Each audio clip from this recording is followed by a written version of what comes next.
Thank you very much, Anne, for accepting our invitation to discuss and give us an introduction to the subject of the women's department, Zhenotdel, in the Soviet Union. Why we are doing this is because since the start of the protests in Iran, there has been a lot of debates about, is this a women's revolution? Is this a class revolution? People are giving slogans that have evolved from the initial slogan, Women, Life, Freedom, although that was a very important and significant slogan in the initial stages of this protest. And in many ways, various forces, classes are attaching themselves to this movement. So the right is very keen to say, this is just about women and headscarf. And their understanding of women's rights is so limited, is so bourgeois, that you couldn't believe it. It's not even late 20th century women's rights, if you know what I mean. So we have some people saying, oh, it's about women being able to go to the park to hold the hand of their boyfriend. And that's the limit of, more than 500 people have died, 4 people have been executed that we know, maybe more have been executed. Thousands have been injured. There are girls who've lost one eye because the bullets that the government uses are metal bullets. They don't kill, but they create very bad injuries. I saw this horrific picture of many girls with their eyes covered because they've had this bullet in their eye. So after all of this, to limit this to the question of women's private freedom in the private sphere is really an insult to the tasks, to what has happened in the last few months. And of course, the left in Iran and globally hasn't got a very good record when it comes to defending women's rights. So it's always on the defensive. But the Iranian left, in my opinion, has become very conservative, repeating almost endlessly neoliberal or what they think are feminist slogans, what I would call bourgeois feminist slogans in terms of equality of women and so on. So we thought it would be very important to visit the struggles of Russian women before 1917, before October Revolution, and afterwards.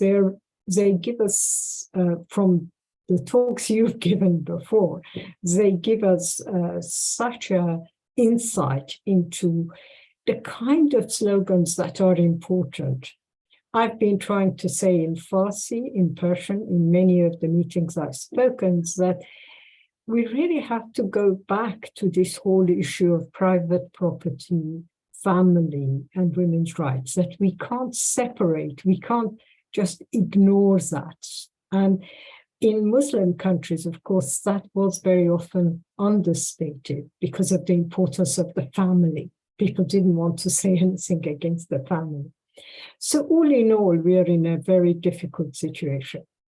For the audience, I have to introduce you very briefly. Those who have worked on the question of Iran in Ireland will know Anne McShane. She was and remains chair of Ireland's HOPE, Hands Off People of Iran. But her PhD is specifically on the subject that she's talking today. So her work is almost unique in terms of studying and researching the history and the ideas of women who struggled for socialism and for women's rights prior to 1917 and carried this struggle in the early years of the Soviet Union. And here it is. Go ahead. Okay, thank you, Yasmina, for that introduction. And I hope I can contribute in some way to the discussions and struggles that are going on at the present time in Iran.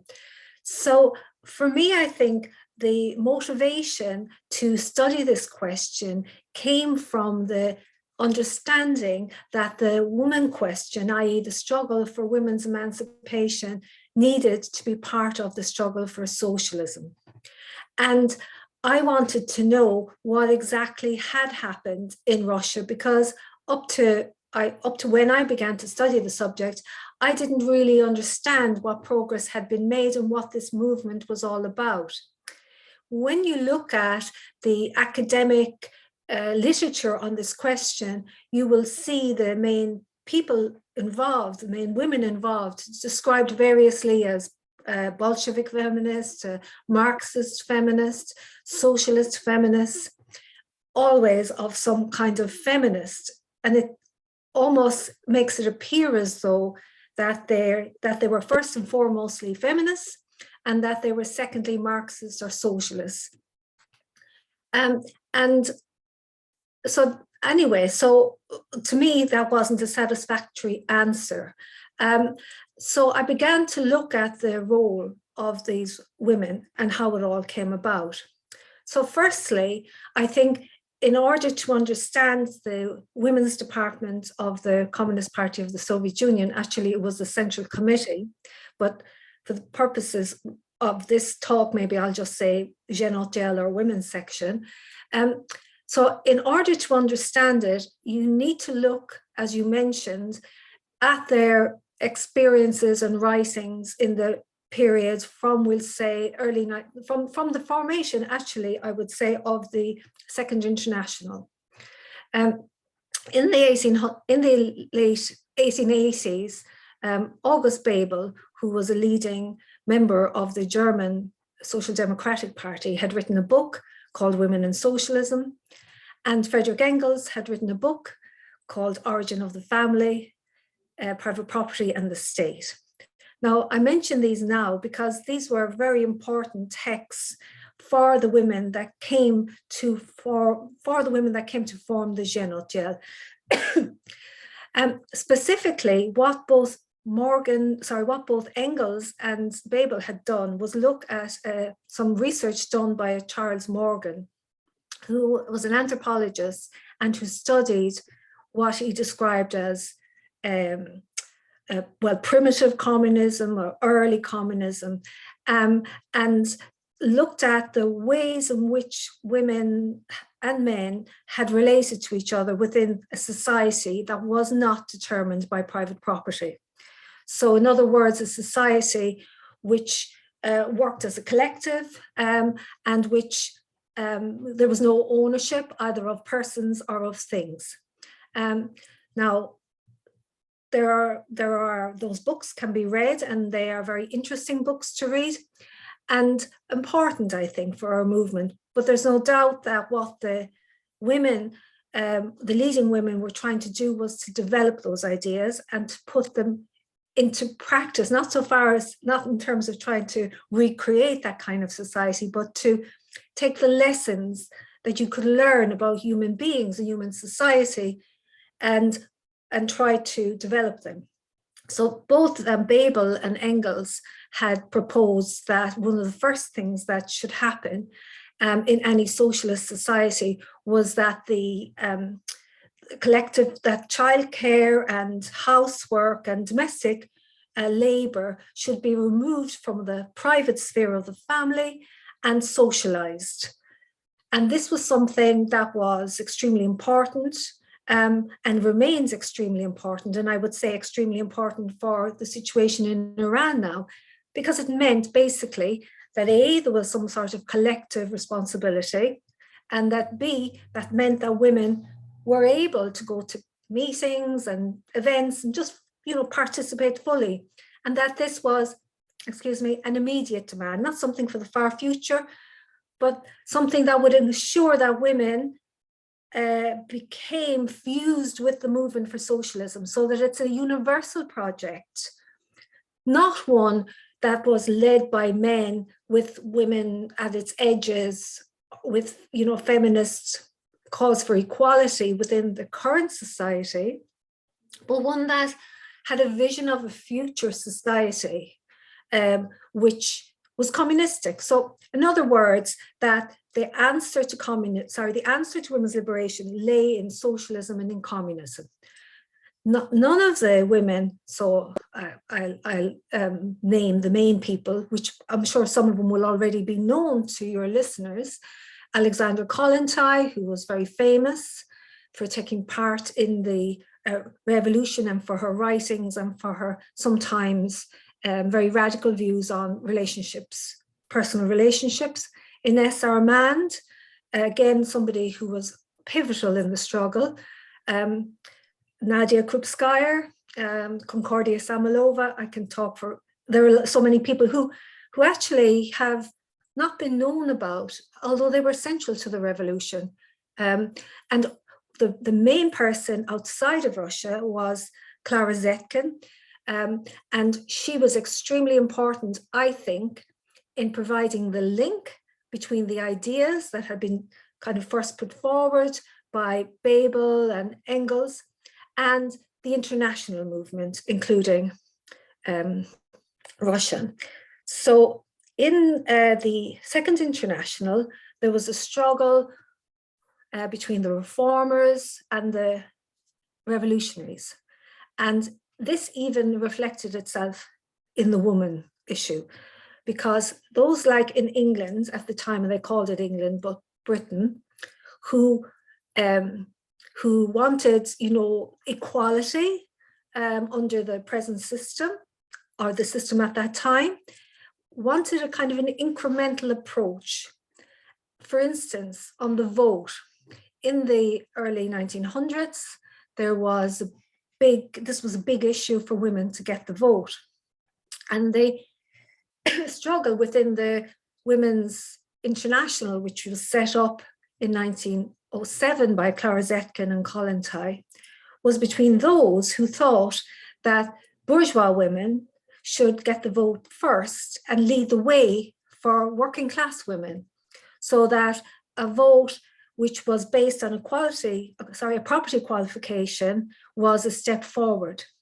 And they basically argued fiercely on this question, and Zetkin won, and they were adamant that there is no way that they would agree to some kind of a phased,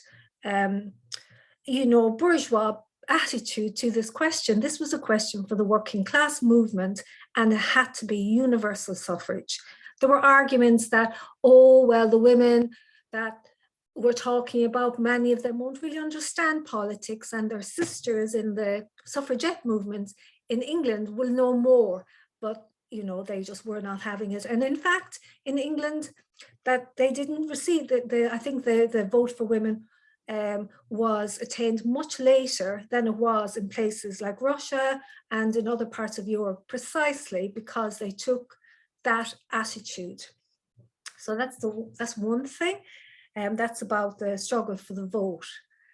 Now, okay, so within the struggle in the Second International, a group of women came together around a journal called Rabotnitsa, and this was set up in 1914. And Rabotnitsa means woman worker. So they published this journal for a number of months before it was closed down by the Tsarist bureaucracy, and their editorial board was arrested several times, in fact.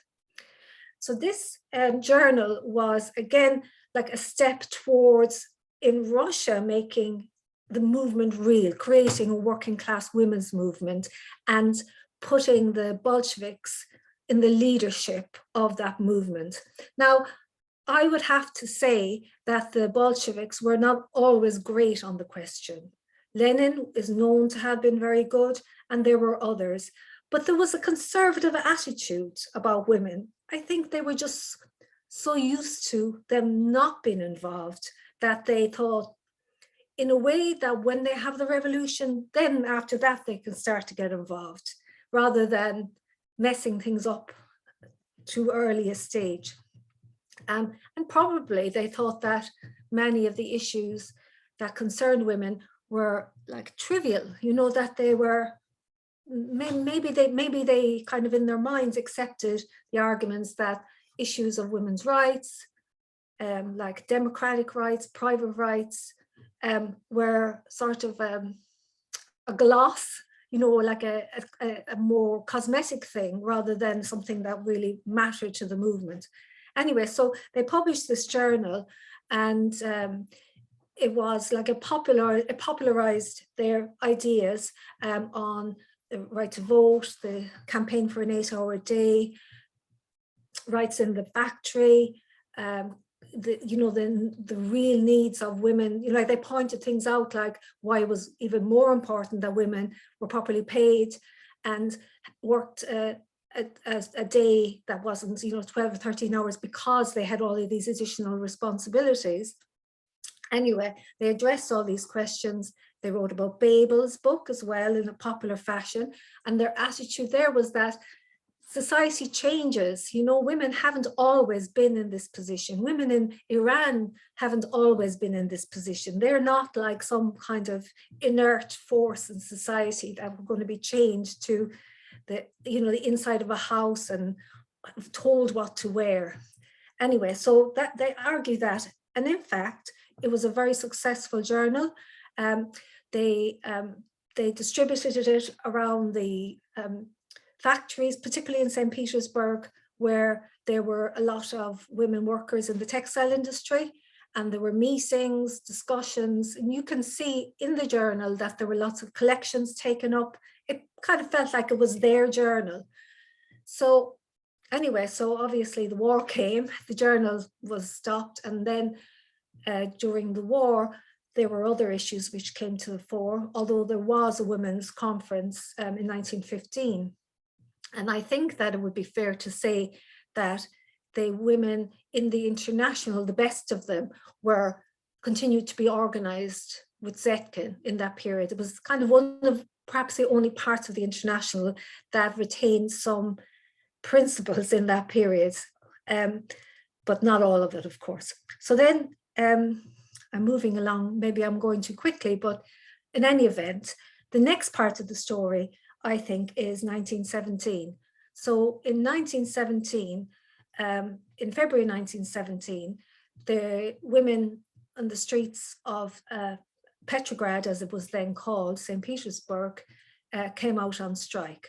Now, they did this on International Women's Day, and it wasn't a coincidence.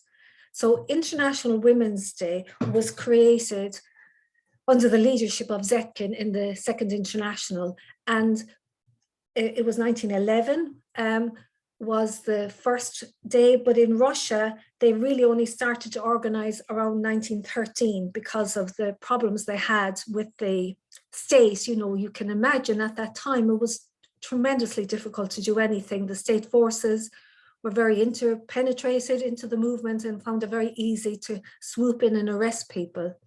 But they had a meeting in 1913, and under the guise of some kind of talking shop, but it was a proper Women's Day meeting.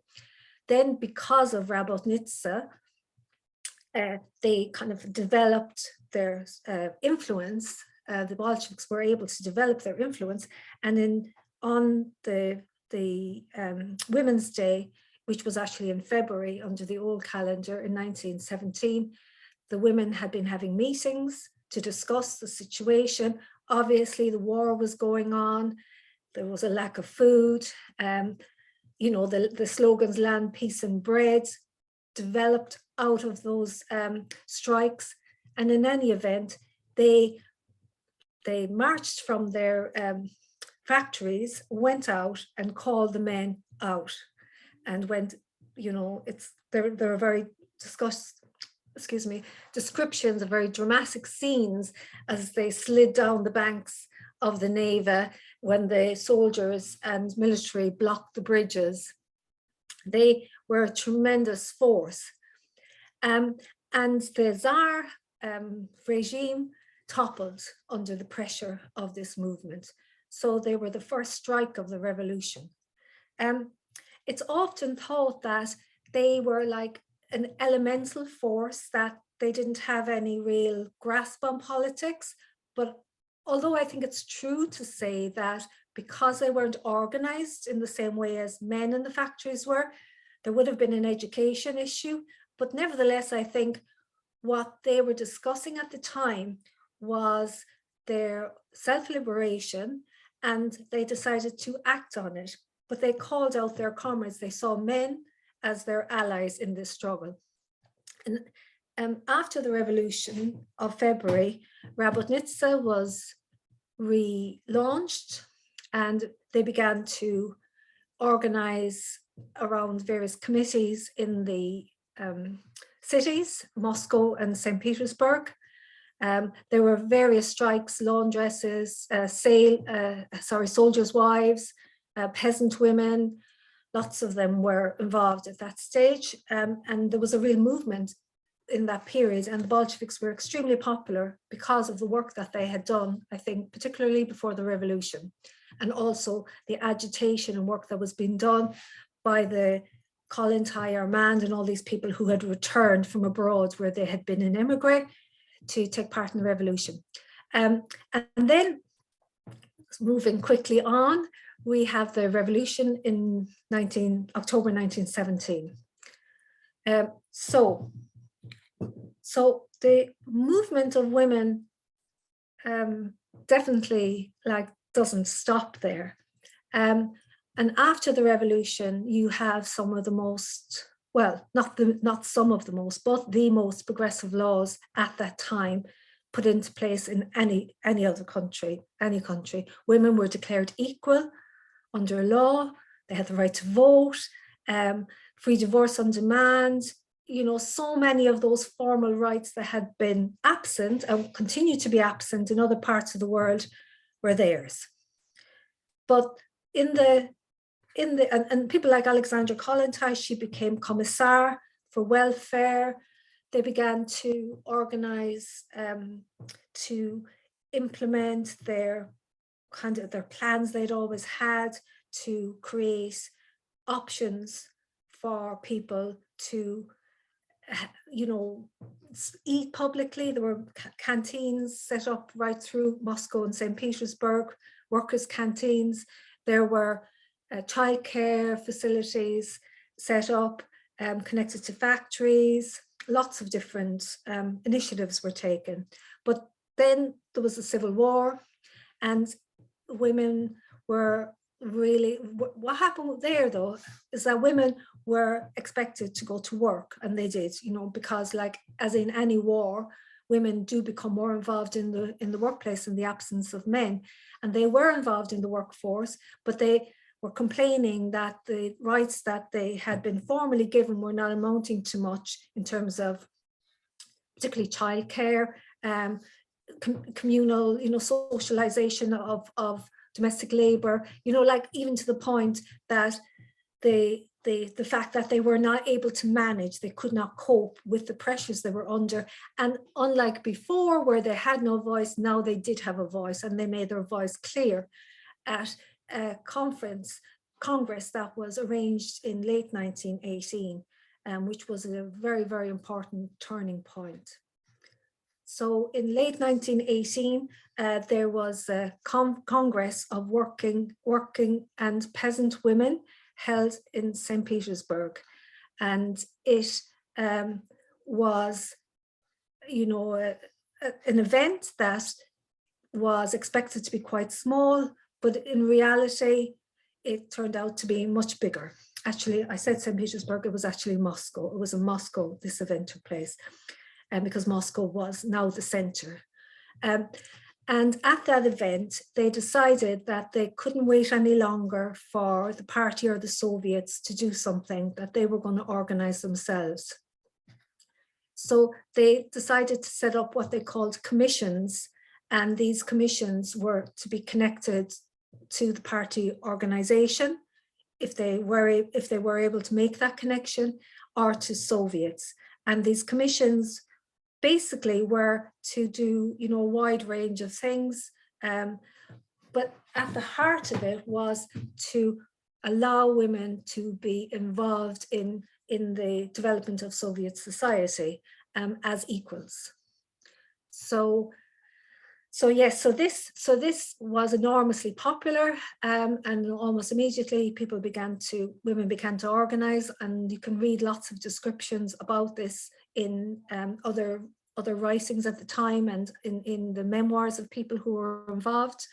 And it was extremely popular. And then, because of its popularity, and because it was clear that this was a constituency that was not going to go away and was not going to wait until such time the conditions were better to be involved, the Central Committee of the party agreed in August 1919 to set up the Zhenotdel, and that was launched in September 1919.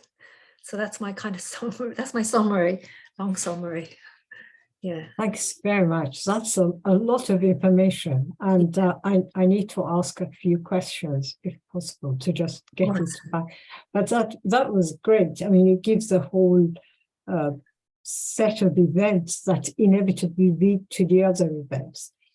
So you mentioned that I was very interested in the Second International, the divisions between the people, because if I remember correctly, so in Britain, women of a certain income were originally given the right to vote, and then it was maybe even a decade later, many years later, that every woman was given the right. And in a way, that really destroys the whole idea of women's right to vote. But I wanted you to say a bit more about that.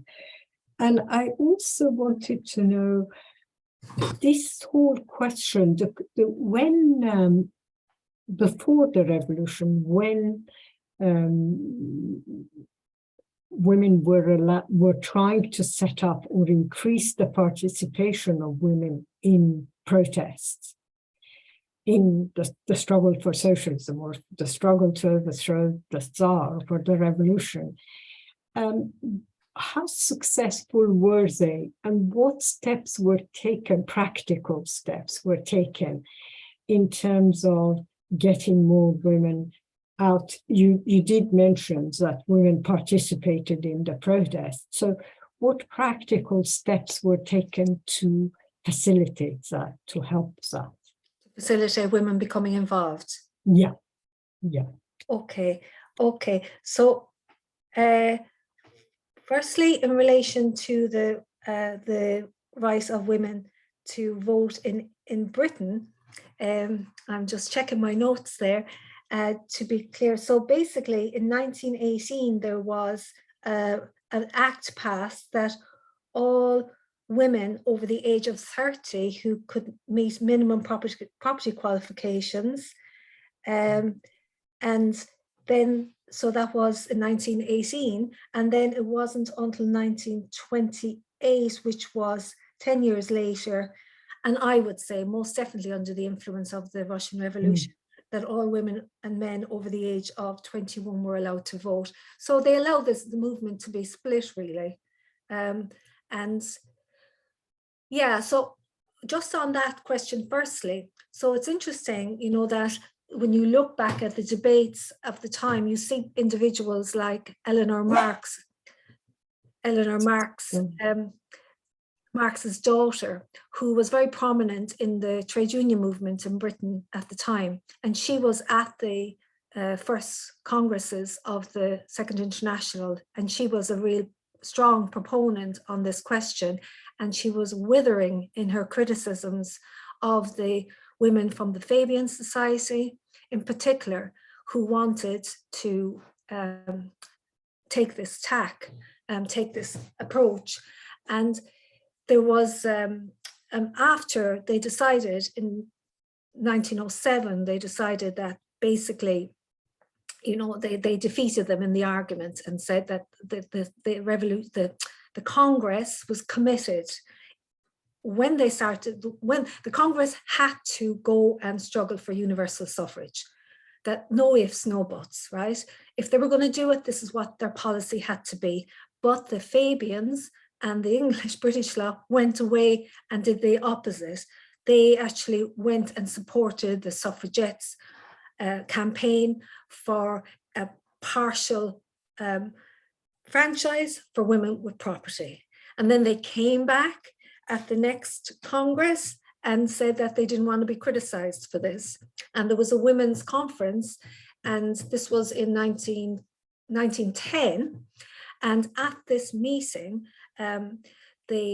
basically there was a resolution put forward which criticized those who had not supported the struggle for universal suffrage. And the Fabians just said, well, no, we don't need to be criticized. We've done it this way because we think this is the best way, that our sisters in the working class will gain from this. But obviously, as history shows, they had to wait 10 years after this women of property got their vote first. So, that didn't work out how they planned, and it doesn't tend to, because they want to be equal on the basis of today's society as it is, equality, and for the equality of opportunity for these women means equality of exploitation for working class women. And the women of the Second International that supported Zetkin and Kollontai, they understood this. They were Marxists and they understood this. So that's the first point. And then the second point you asked me was about the period after the revolution, about women getting involved then, or was it, sorry, I can't exactly remember. I was just before the revolution and immediately after. So what practical steps in terms of communal housework, communal okay, so before the revolution, they weren't able to do anything of that. They were only able to write about it, and they tried to organize the women in factories and tried to bring them into contact with the Bolsheviks. And indeed, in that period, very many women whose mothers worked in the textile industry or were like servants, like lots of servants, and they actually organized the servants, tried to organize servant women into unions. They got involved because of the organization efforts, rather than being able to do anything to resolve the immediate problems of childcare. And then, okay, so then after 1917, after February, Rabotnitsa, its committees, it started to set up basic facilities for women's children to be looked after when they went to work and went to meetings. They started to raise issues in workplaces about maternity leave, about safety issues, about equal pay and equal treatment in the workplace. So they were agitating there. And then they were also trying to organize other collective solutions to housework generally, and also pushing for women to be involved in meetings. And there were a lot of articles written in that period addressed to men. Actually, Nadia Krupskaya talks about this later in the 1920s. She said that the situation by the late 1920s, which I can talk about on the next occasion, was too orientated towards women.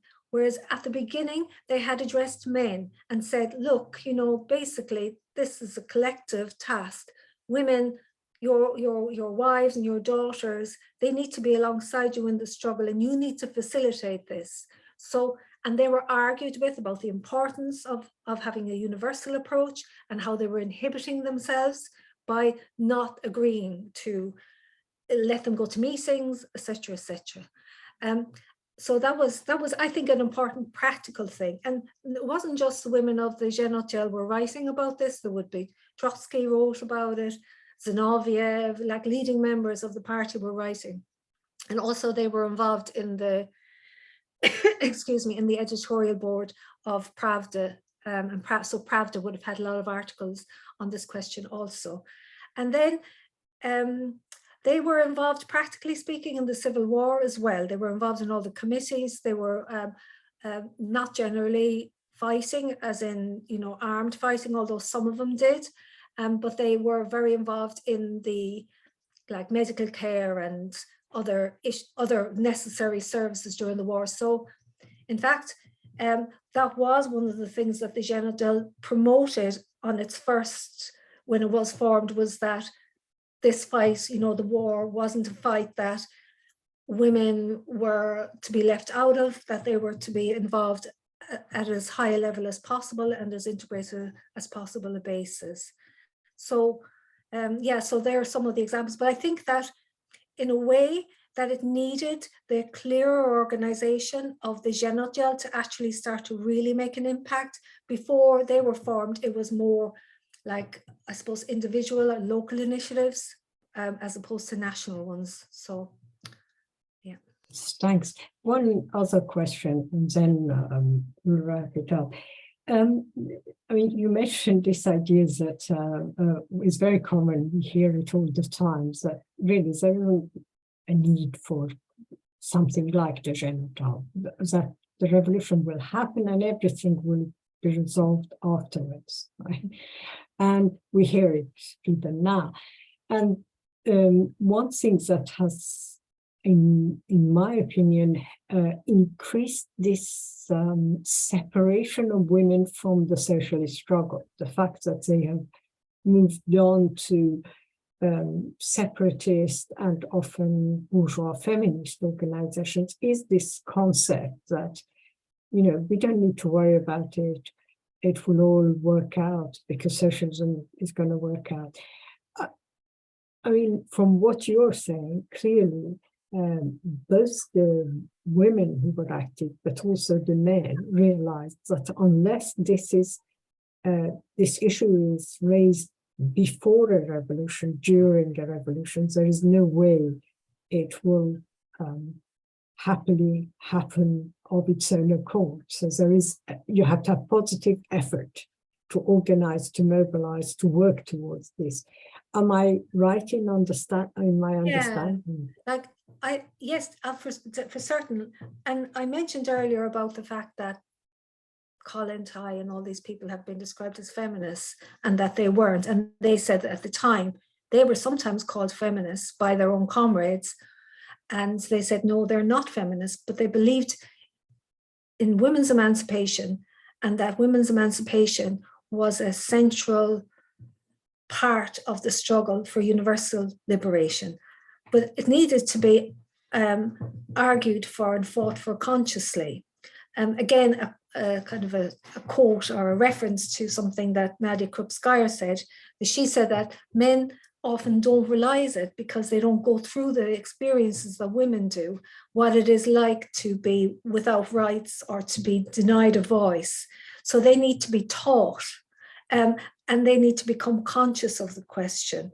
And therefore, that's what they, as well as pushing for women's opportunities within the new state and all of the different things I'll talk about next time, they really were very keen on education, because they said, and I agree, that unless you actually bring together women and men in the struggle for socialism and for revolution, you will end up with a very distorted form of society, which will not be socialism, and like in Russia, they were not really able to have the same time that we now have to debate and discuss and organize to bring women into that struggle. And that put them at a disadvantage. And yes, there were limitations because of the problems with the revolution from the beginning. But if there had been more consciousness and support among the party members, the male party members, it would have been so much easier, because a lot of the time they were fighting with their own comrades, and this was just a waste of time. Lenin gave an interview to Clara Zetkin in, I think maybe 1921, 22, and in that interview, he dismissed some of his comrades as, as complete, that they were so backward and that they were so chauvinistic, and they just, didn't see women as equals. Now, I know today you can say we've gone beyond that and things are more progressive, but I think unless you take this question seriously and you don't see it as something that's frivolous or cosmetic, then you're not going to win, because people's rights, women's rights, are need to be part of the struggle of the working class, because it's a universal struggle. I keep repeating that word because I just think it's so important. And I think we absolutely cannot just let it go. And we would be so much stronger for having an organization that could be able to properly represent women as part of the working class movement. Yeah, thank you. Thanks very much. That covers quite a bit. I am conscious that we don't want these sessions to be too long so people can come back to it. So we've done, I think you've covered quite a lot today. In the second of these talks, and we'll talk about the Zhenotdel in the Soviet Union, its form of organization, delegate meetings, main initiatives around women in work, socialization of domestic labor and childcare, very important topics, education, health, and participation in Soviet society. She will also talk about the obstacles and the closure of Zhenotdel by Stalin in 1930. So thank you very much again, Anne, and we'll continue this on a regular basis so that the people who come to Hands Off People of Iran website can follow this series. So once again, thanks a lot, and that was really great. Thank you very much.